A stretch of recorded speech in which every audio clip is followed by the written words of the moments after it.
एक अज्ञानता है, रूढ़वादिता है। ठीक है, किसी कालखंड में लोग कहते हैं महाराज ग्रंथों में ही तो मिलता है, तो वो ग्रंथों में एक्चुअली में इसलिए मिल रहा है कि पहले तो क्या होता था कि रोज ही भगवान के नाम पर एक बलि देने का लोगों ने नियम बनाया। तो वेदव्यास जी ने सोचा कि चलो भाई, रोज तो यज्ञ नहीं होते, महीने 2 महीने में एक बार कभी यज्ञ होते हैं, तो चलो कह दिया जाएगा कि एक दिन आप यज्ञ में बलि दो। तो महीने 2 महीने में एक बार जब यज्ञ में ही बलि दी जाएगी, तो बीच के जो शेष दिन रहते हैं 30 दिन 35 दिन, कम से कम उतने दिन तो जीवों की बलि रुक जाएगी। तो यद्यपि उनके निषेध वाक्य को लोगों ने आज्ञा वाक्य समझ लिया। अब इसको इस भाव से समझें, गुरु जी के आश्रम में एक शिष्य पढ़ने के लिए गया संस्कृत। अब उसकी बीड़ी पीने की आदत थी,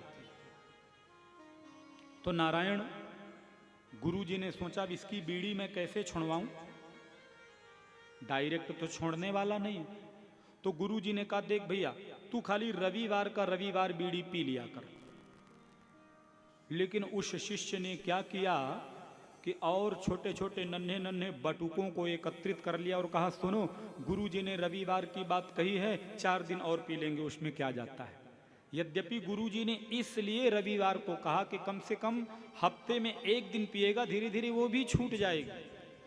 तो ठीक इसी तरह से शास्त्रों में कहीं कहाँ बलि का नाम जो आया, उसका केवल मतलब यही था कि कम से कम यज्ञ के बहाने एक बलि होगी, अनेकों दिन तो रोका जा सकेगा। समझ में बात आ गई, प्राचीन बरही गई। बोले अब क्या?